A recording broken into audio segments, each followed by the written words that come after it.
We'll start with flag salute, Mrs. Johnson. Oh, sorry, we'll start with roll call. President Schmidt. Here. Trustee Mendez. Here. Trustee Char. Here. Trustee Garcia. Here. Trustee Johnston. Here. Angela Quiros. Here. Wendy Mendoza absent. Javier Lopez absent. Thank you. Now, Ms. Johnston, would you do the flag salute? Please join me in the Pledge of Allegiance. Ready? Begin. I pledge allegiance to the flag of the United States of America and to the republic for which it stands, one nation, under God, indivisible, with liberty and justice for all. Thank you. And next we'll move to the welcome of the student board members. Mr. Duchamp. Thank you. Well, I think in this case it's member and Mr. Angelo Quiros. Would you please tell us about Jurupa Valley High School? And you can tell us about the other schools if you want. Good evening, everybody. JVHS is doing great. Everybody's finally back in their normal routine. Our winter sports are finishing their season strong, and our spring sports are training hard. Everybody's getting ready for our talent show, which is this Friday night, but everyone is also getting ready for our rally, which is also this Friday. Our theme is Harry Potter, and our title is Jurupa Valley and the Chamber of Secrets. Our Spirit Week has started off great, and everybody can't wait for Winter Formal, which is this Saturday. Thank you. And thank you.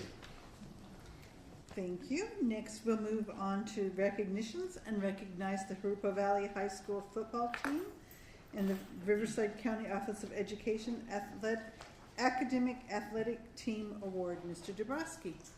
Thank you. The Riverside County Office of Education's Academic Athletic Team Award was initiated to recognize athletic programs that demonstrate the positive relationship between athletes and academics. This year, the football team at Jurupa Valley High School is being recognized as having the highest GPA reported for football in Riverside County.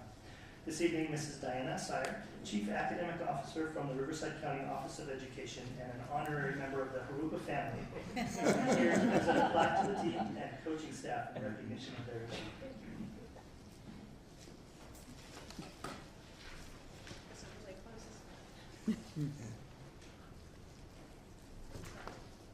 Good evening, President Schmidt, members of the board, Superintendent Deshawn. It's my pleasure to be here on behalf of Riverside County to present this award. This is actually the 15th year that the county office has been doing these academic athletic awards. And the idea is to recognize the fact that academics and athletics are quite closely tied together, and that success comes from being successful in school, success everywhere. And so this plaque this evening is being awarded for the fall sports. As Mr. Dabrowski mentioned, they have the highest GPA in the county for football. And I wanted to share, before we actually move on to recognizing them, that we had 4 students on this team that had 4.0 GPAs. So that's the highest I've seen in the football awards since I've at least been coming out and presenting them. So that is pretty impressive. So tonight what we would like to do is to provide a plaque. And the plaque, I'm sorry, I was taking it out of the plastic and it got stuck. The plaque says Riverside County Office of Education Academic Athletic Team Award 2014-15, Jurupa Valley High School Football 3.27 GPA, and it has a spot for the team picture to go. So I would like to present that to the coach, Joe Perez.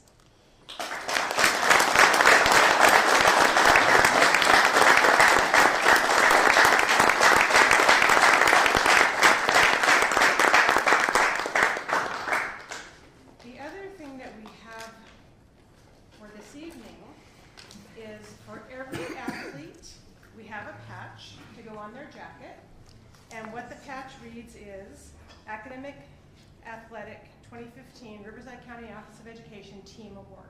And so we have one of these for every member on the team. So if we may have the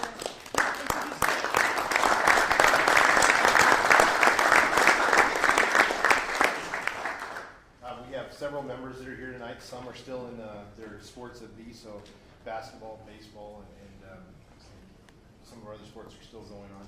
Tonight we have several members from the team. We have Josh Baker, come on up.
Ortiz, come on up. Steven Fowler, come on up.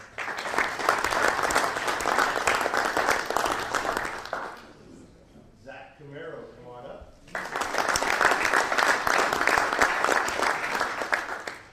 And Wade Gatsby, come on up.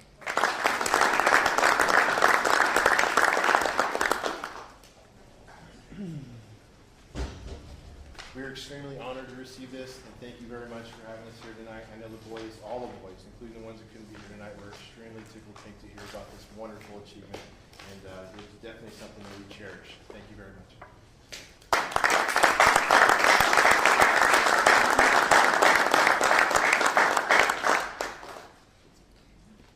Thank you for each of the boys for doing your hardest, both on the field and in the classroom, to the teachers that taught you, to your parents for getting after you to get your work done, and congratulations for this award. We're very happy that you all received it, and thank you to the coach for making sure that they followed through on things too.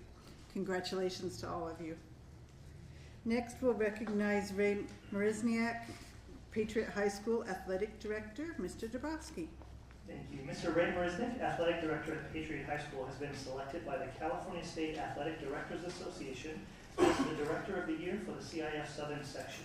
CIF Southern Section governs athletics for over 570 high schools from Paso Robles in the north to the San Diego County line. Mr. Marizniak will be honored at the CSADA conference on April 25th.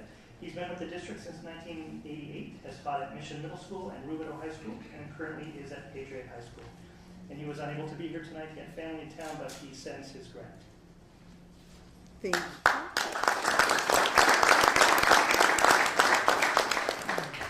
And next, we'll recognize the Target Field Trip recipient, Rivercrest Preparatory Online School, Mr. Dabrowski.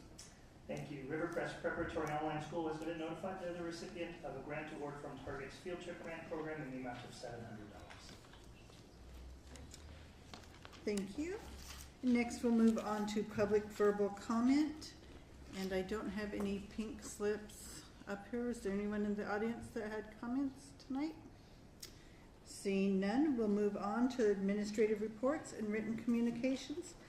And Mr. Dabrowski, the CCS Common Core State Standards LCAP Implementation Report. Thank you. Wait just for a second for that to come up on the screen.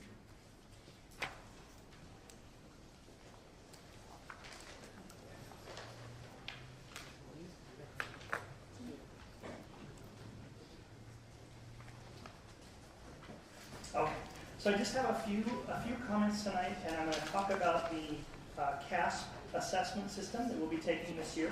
And by way of background, as you know, our former testing system was the STAR system.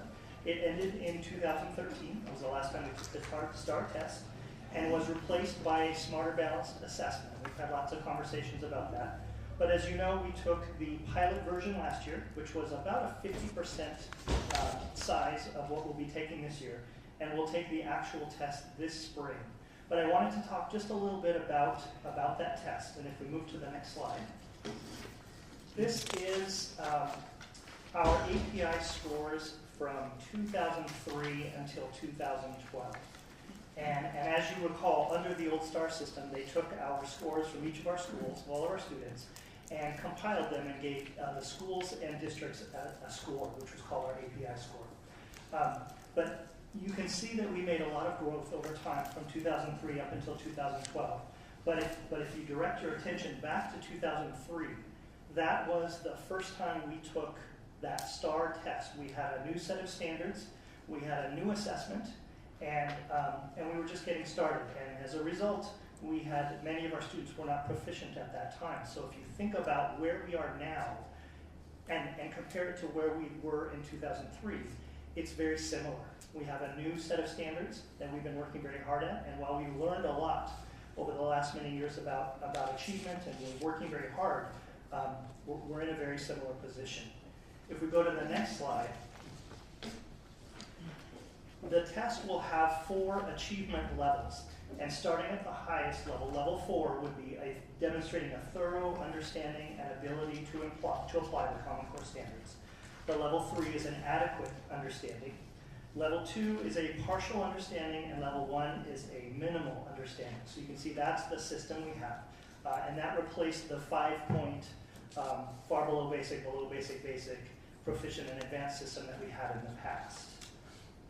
Now on the next slide, after giving the pilot assessment last year, the Smarter Balance Consortium took a look at all of the results sort of countrywide, the states that were part of the Smarter Balance, and they have given an estimate as to what they believe, at least across the country, the percentages of students that will fall in those 4 achievement bands.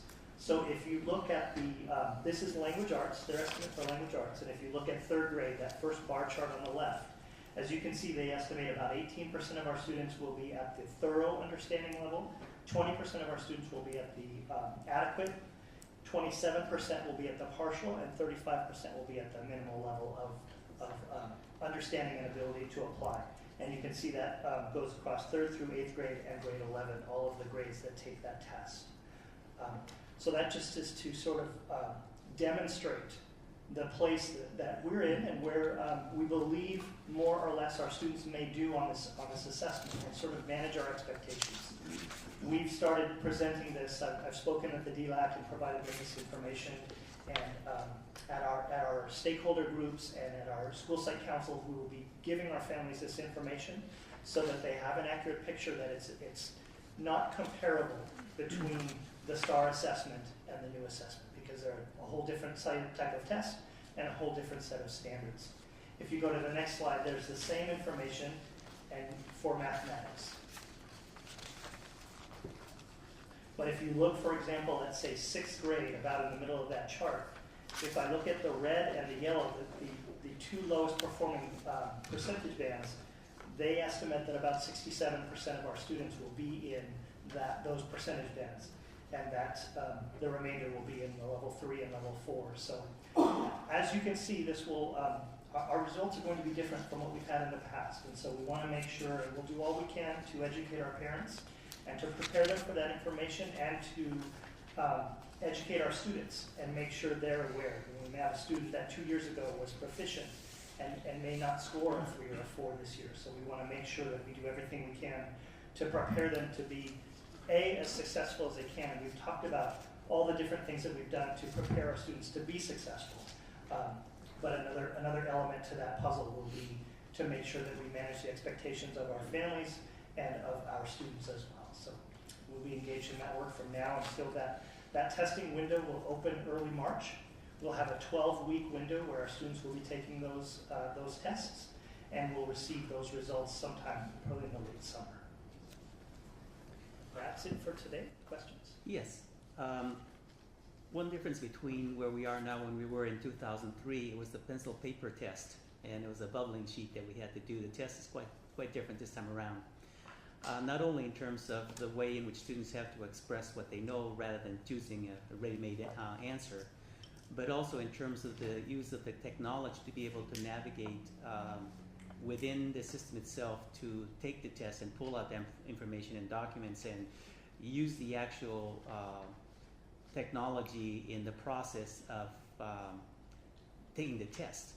And I know that when we first talked about this, was it a couple of years ago, in terms of preparing the students not only for the dimension of the knowledge base and how the test differs from before and what they need to know to be able to, especially in mathematics, also the use of technology. And I know that one of the reasons that we wanted to acquire some technology early was to give students some practice and opportunities for them to learn and be comfortable to work with the technology that they need to be able to manipulate in order to do well on the test. And so my question is, where are we now in terms of that from where we were a couple of years when we first began this, or was it last year, and to where we are now for them this time around?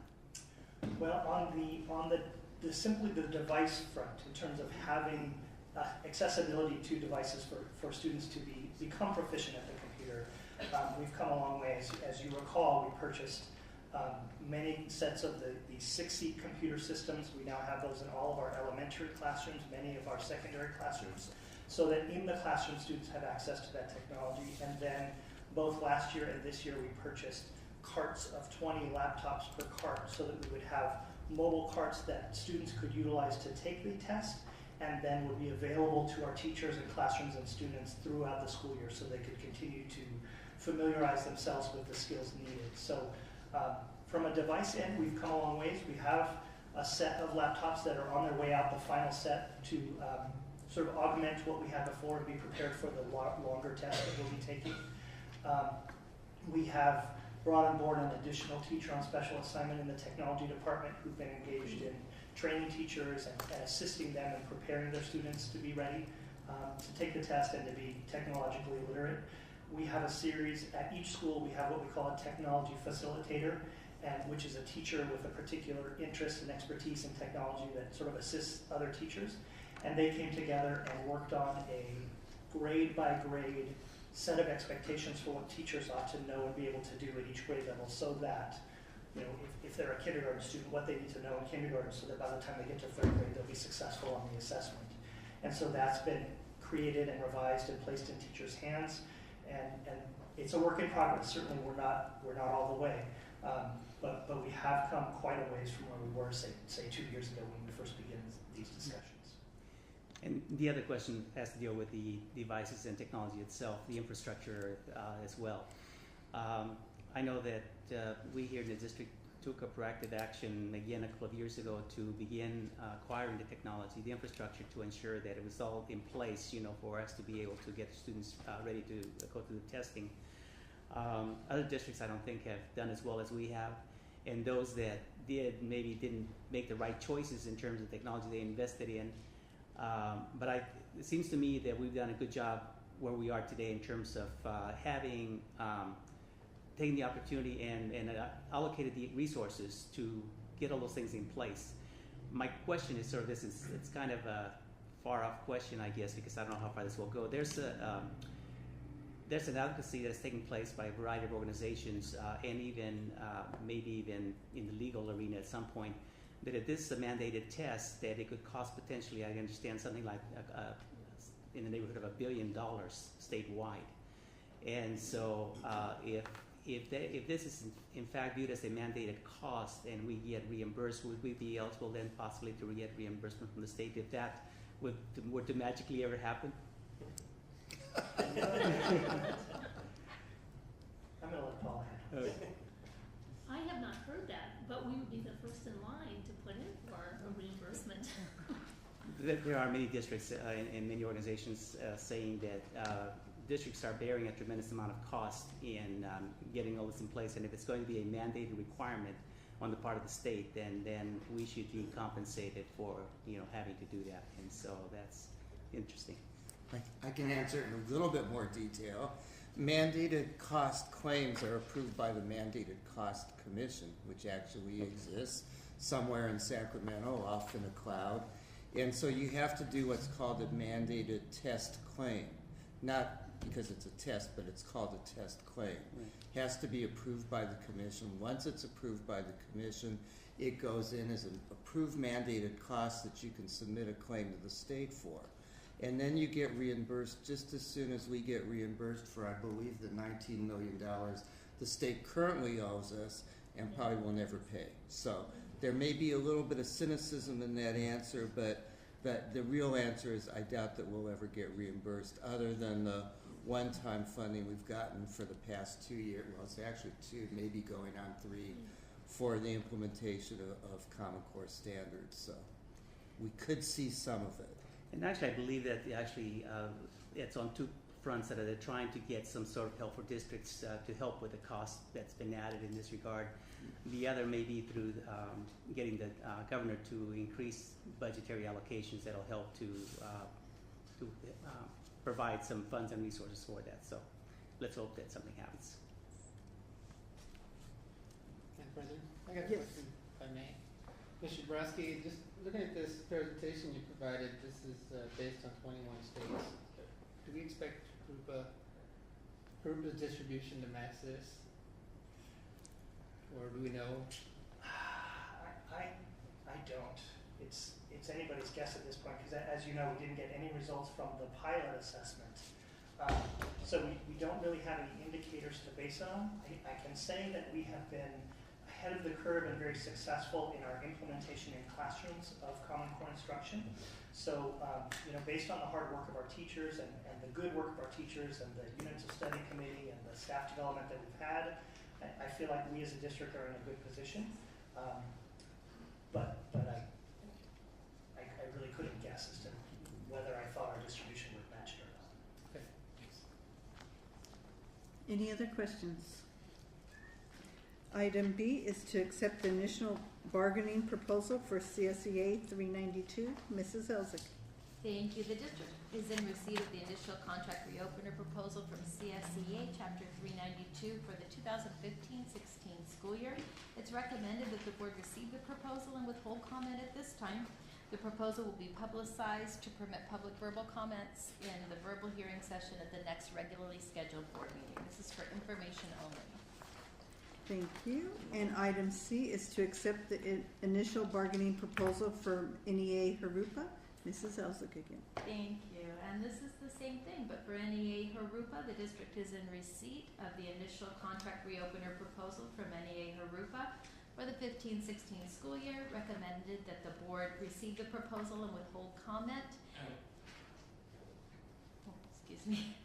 And this proposal will be publicized at this time to permit public comments in the verbal hearing session at the regular board meeting on February 17th, 2015. Thank you. And are there any other administrative reports or written communications? There are none. Thank you. And next we'll move to a public hearing session and hold a public hearing on initial bargaining proposal to CSEA 392. Ms. Elzick again. Thank you. For the next two items, we're just holding the public hearing that can be opened and closed by the president. All right, so I will open the public hearing on the initial bargaining proposal to CSEA 392. Is there anyone that would like to make comment? Seeing none, we will close that hearing and move on to item 2 and hold the public hearing on the initial bargaining proposal to NEA Jurupa. Is there anyone in the audience that would like to comment on it?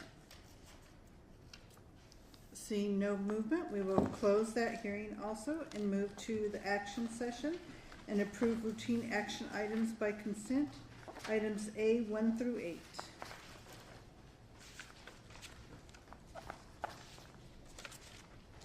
Make a motion to approve consent items A1 through 8. Have a motion by Mr. Mendez and a second by Mrs. Johnston to approve action items A 1 through 8. Roll call vote, please.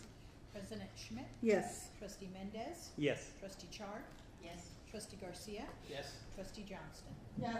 Motion passes 5-0. Item B is to accept the 2013-2014 audit report. Mrs. Ford.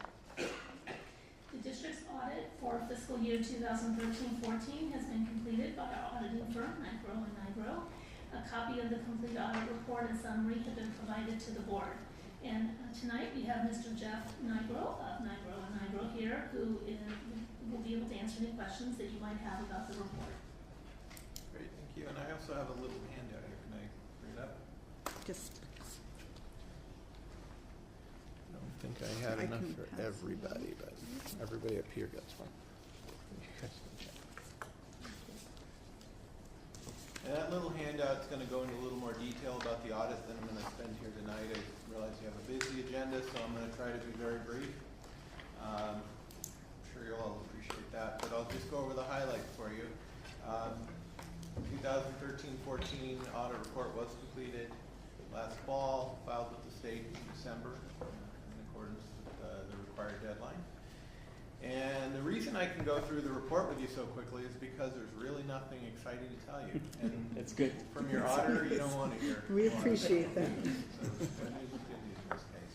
I can start off by telling you that we have an unmodified opinion on the financial statements, which is a clean opinion, which basically means that the financial statements were prepared in accordance with generally accepted accounting principles as required. So the rest of the report after that follows the same format as prior years. There's really nothing new or unusual about the way their financials are reported. Like I said, the handout's going to go into more detail about what each of the statements means. so I won't take up your time giving you an accounting lesson tonight. But one of the footnotes I did want to talk about in the report is starts on page 48, and it's note 15, but just give you the quick of it is that it talks about a future GASB pronouncement, GASB 68. And for those of you who haven't heard of that yet, that's a new accounting standard that's been, it was approved a few years ago. It's now in effect for the 14-15 fiscal year. So this is the last audit report you'll see that doesn't address GASB 68. And what that's going to do is it's going to require all government entities across the country, states, counties, school districts, special districts, to report their prorated share of any unfunded pension obligations that they're involved in. So in the case of school districts such as Jurupa, you have CalSTRS and CalPERS that have these huge unfunded pension obligations on their books, and they get to prorate a share of that onto your books. So you're going to have to report a liability for that. We can debate the validity of that later, but that's the standard, and that's going to be required starting this year. So we'll be working with the business office on developing how that liability comes about, and there's going to be a lot of disclosures in the audit report next year that talk about that. So this note's just telling you that's on the horizon. Be aware of that. The rest of the report, there's some schedules in there that, again, same type of schedules that are required year after year by the state controller, by GASB, so nothing unusual there. The one thing that probably changed the most in the audit process this year was because of LCFF, the new funding model, we required a lot of new audit procedures. So we had to audit a lot of new things this year. And we as auditors had never had to look at your CalPADS report before.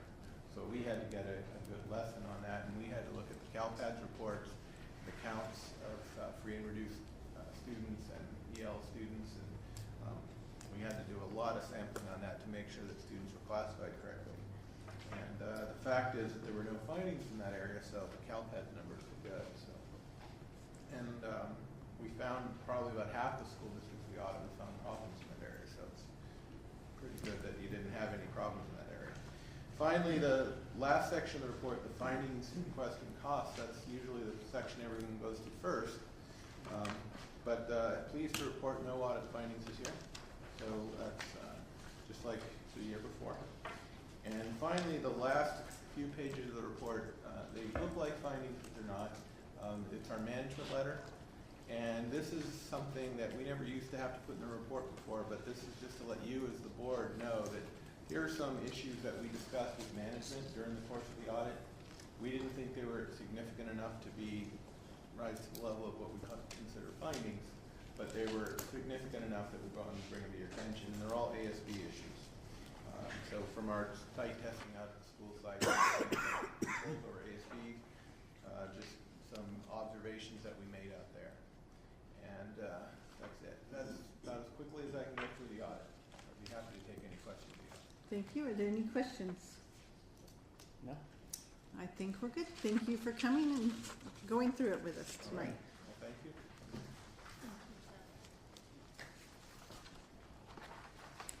And now we're looking for a motion to accept the, have a motion by Mr. Garcia, second by Mrs. Johnston.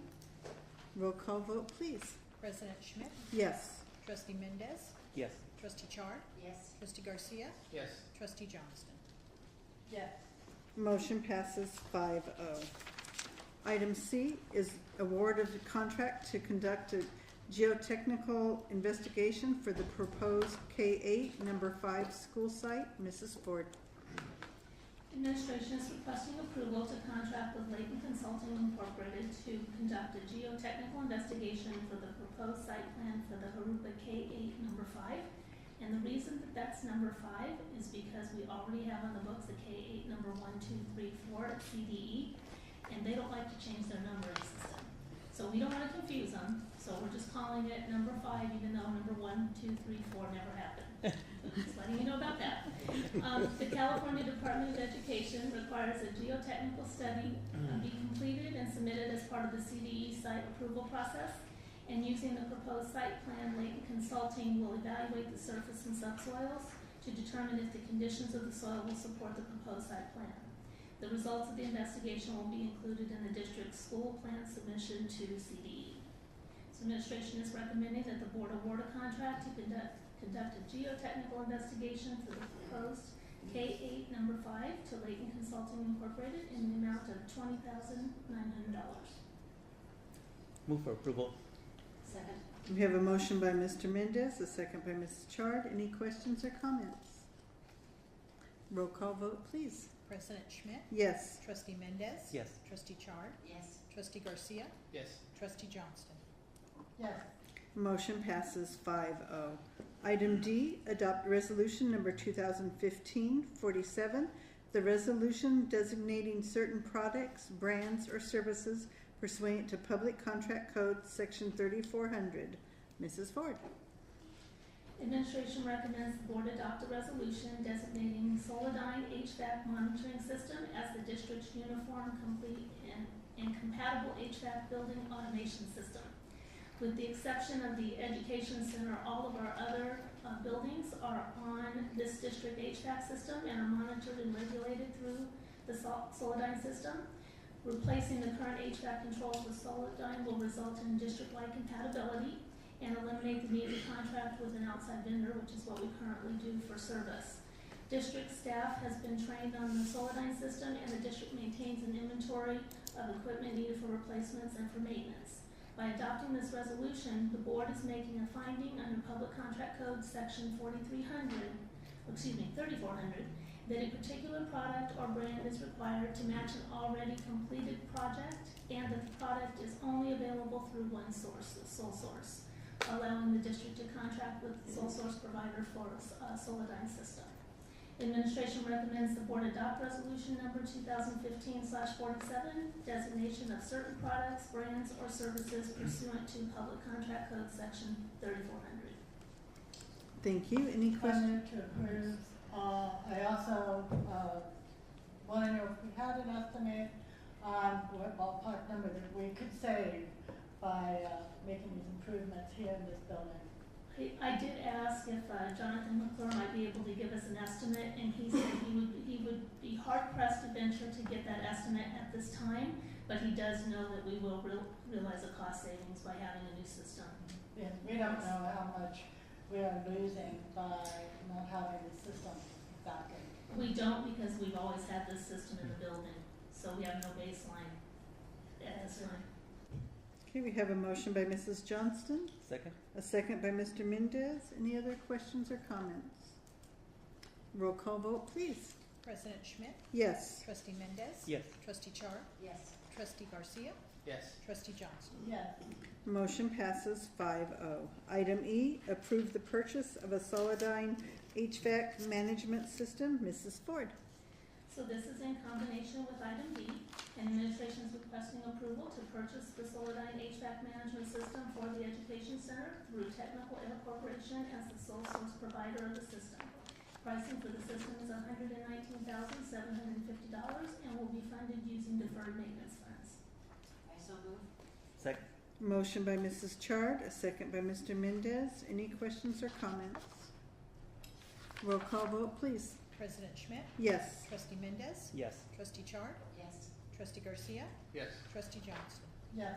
Motion passes 5-0. Item F, approve at first reading, new board policy 2000, concepts and rules. Mr. Ducharme. Thank you.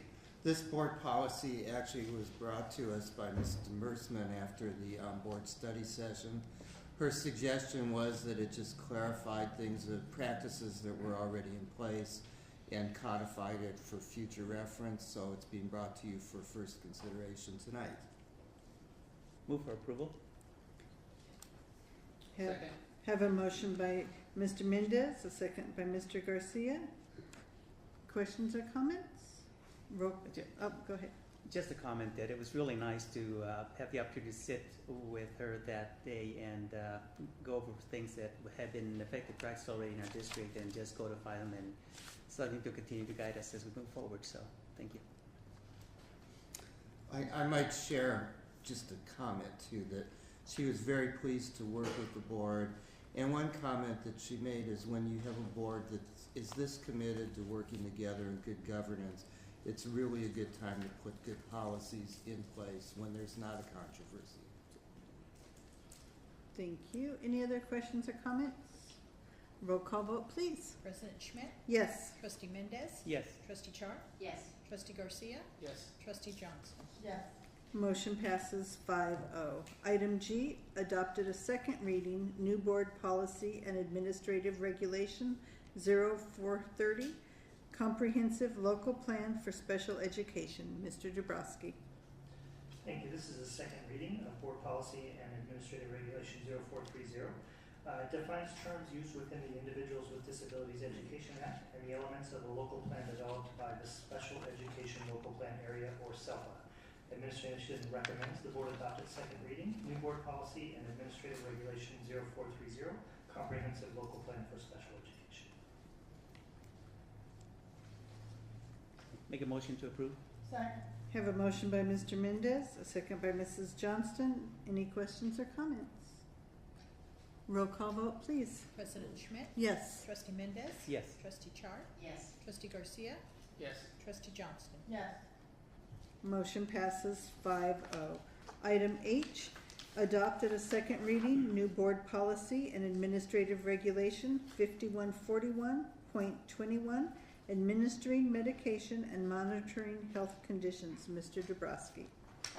Thank you. This is also a second reading. This outlines new state legislation which authorizes school nurse and trained personnel in accordance with a written healthcare provider statement and parental consent to use epinephrine auto-injectors, otherwise known as EpiPens, to provide emergency medical aid to persons suffering or reasonably believed to be suffering from an anaphylactic reaction. Administration recommends approval of the Board Policy and Administrative Regulation 5141.21, administering medication and monitoring health conditions. So moved. Second? Have a motion by Ms. Chard, a second by Mr. Mendez. I have a question. Yes. This is an extensive regulation. It gets into so many things and into so many areas that in the past have either had controversy or at least concerns.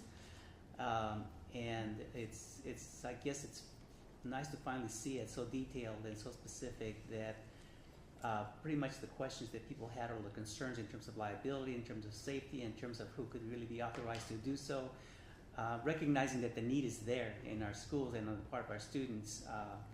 It was gratifying to see it so well spelled out because I know that it took a lot of effort on a lot of people's part at the state level and other forums to try to craft it in such a way that it was helpful for the students and yet it provided all the safeties and guarantees that need to go along with it. So hopefully it's down to where we can implement it and do a good job in serving our students with those needs that they have. Okay, we have a motion and a second. Any other questions or comments? Roll call vote, please. President Schmidt, Yes. Trustee Mendez, Yes. Trustee Char, Yes. Trustee Garcia, Yes. Trustee Johnston. Yes. Motion passes 5-0. Item I, adopted a second reading, new board policy and administrative regulation 4115, evaluation supervision. Mrs. Elzick. Yes, this is also a second reading, and administration recommends the board adopt at this second reading, new board policy and administrative regulation 4115, evaluation and supervision.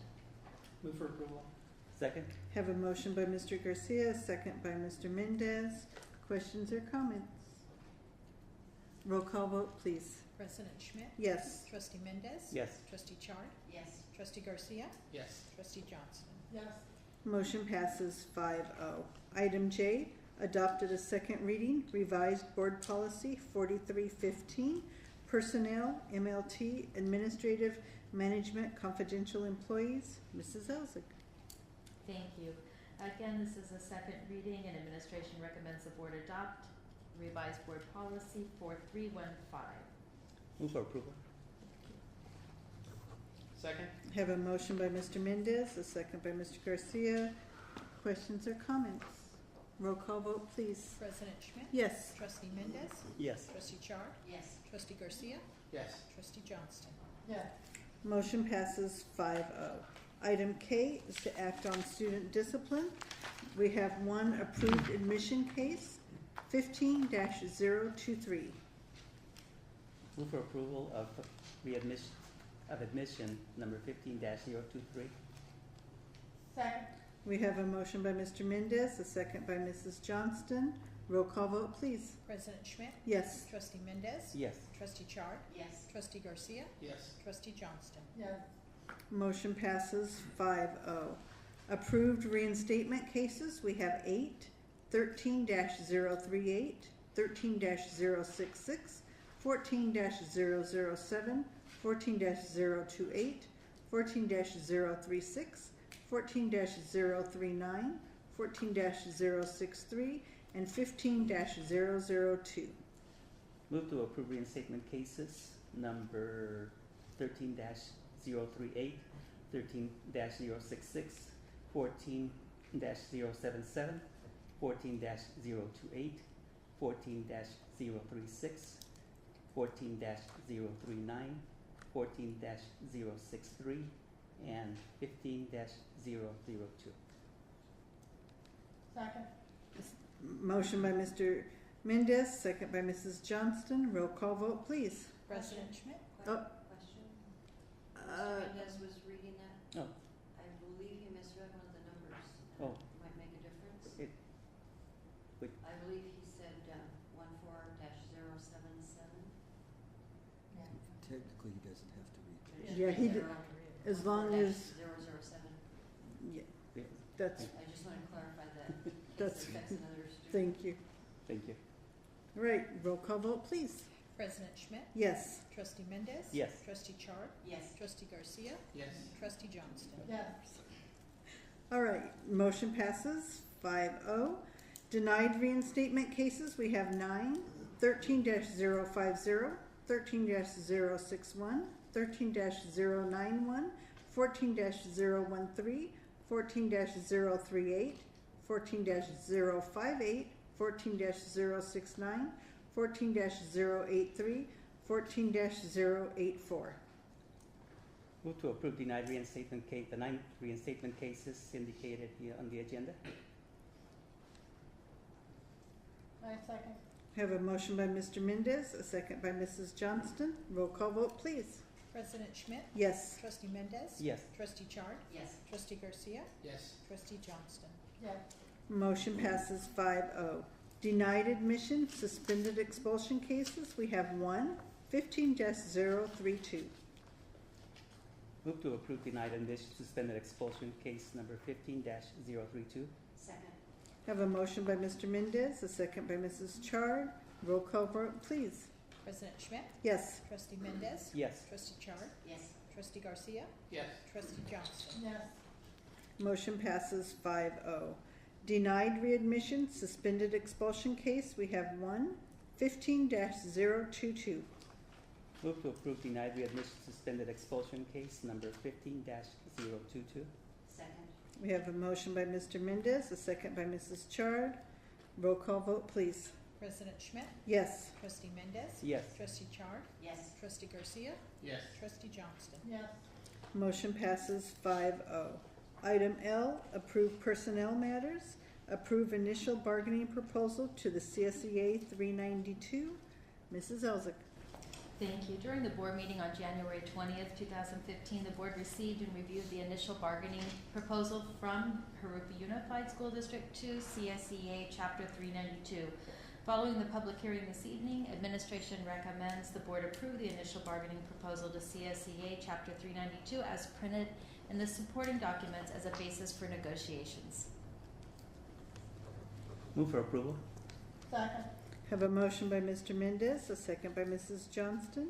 Roll call vote, please. President Schmidt? Yes. Trustee Mendez? Yes. Trustee Chard? Yes. Trustee Garcia? Yes. Trustee Johnston? Yes. Motion passes 5-0. Item 2, approve initial bargaining proposal to NEA Jurupa. Mrs. Elzick. Thank you. Also, during the board meeting on January 20th, 2015, the board received and reviewed the initial bargaining proposal from the Jurupa Unified School District to NEA Jurupa. Following public hearing this evening, administration recommends the board approve the initial bargaining proposal to NEA Jurupa as printed in the supporting document as a basis for negotiations. Move for approval. Second. Have a motion by Mr. Mendez, a second by Mrs. Johnston. Roll call vote, please. President Schmidt? Yes. Trustee Mendez? Yes. Trustee Char? Yes. Trustee Garcia? Yes. Trustee Johnston? Yes. Motion passes 5-0.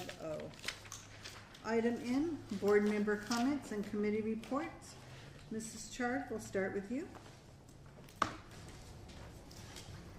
I'd like to congratulate our football team, as I did last week. You're a little bit ahead, but at our last meeting.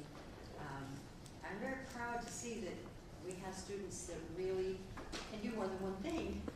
Some people think that, well, they're on the football team, they're a good football player, and they're not necessarily good in academics. And I think we're producing a lot of students in that respect that can do both and do multiple things. I'm also like to congratulate Mr. Marisnik. I've known him for a few years. He was my son's baseball coach when he first came to Jurupa.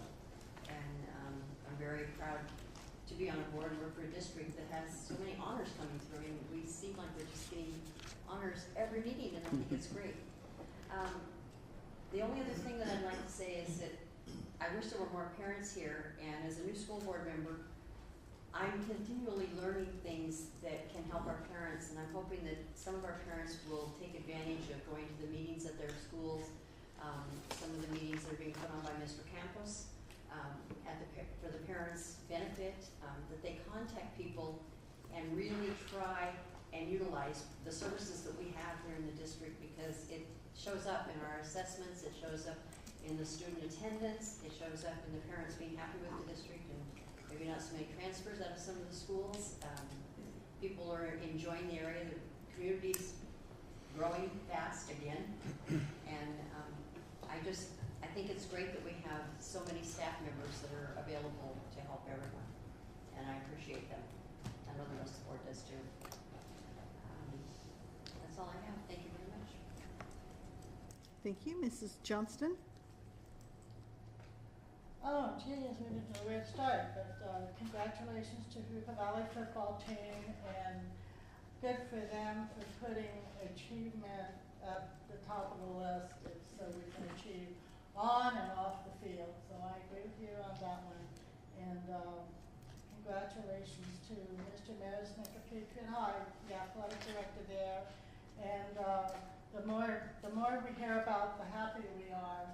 And thank you for all the donations that have been made.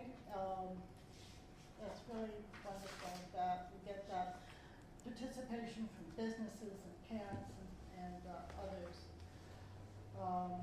And you know, it's really, we're here for kids, and when we look at the discipline cases, you know, it's really a struggle, but I see how much this district does do with the program to help these students, and how many of them still have the opportunity to be successful, and many of them have overcome a lot of things, and so I'm very proud of that also. I mean, when we go through that list, we're not just rubber stamping staff.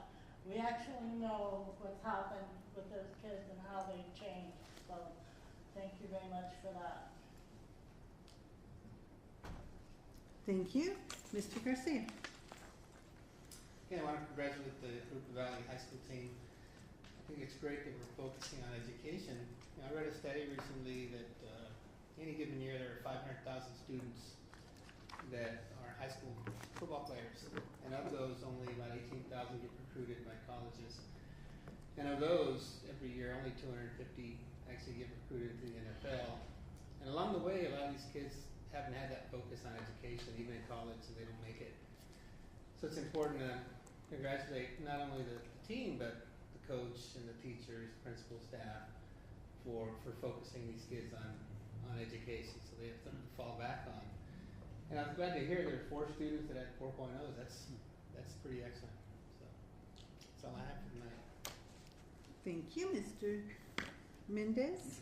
I too would like to add my congratulations to the JVHF football team. It's an awesome achievement, considering also the number of schools in the county. That's quite an honor to have that here in our district.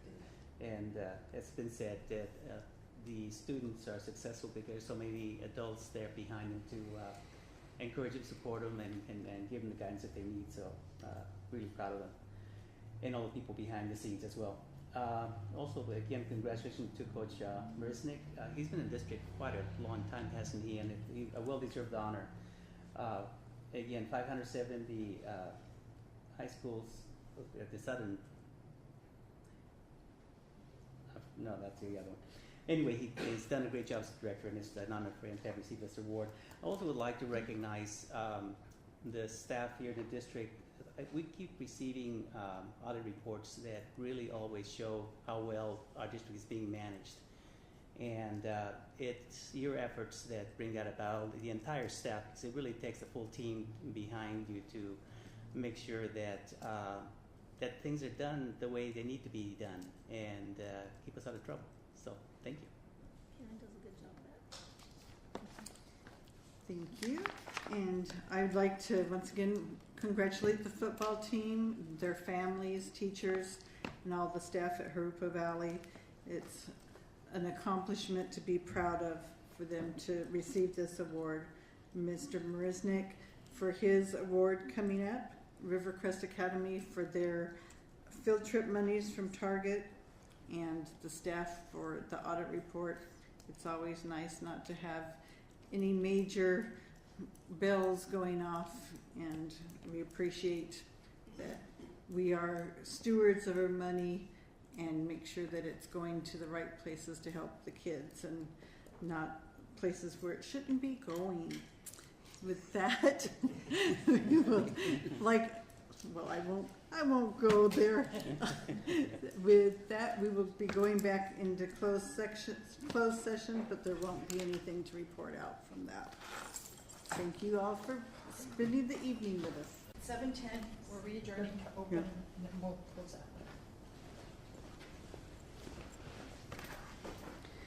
All right, reporting out from closed session. There's nothing to report. And at this time, we adjourn the meeting. Thank you.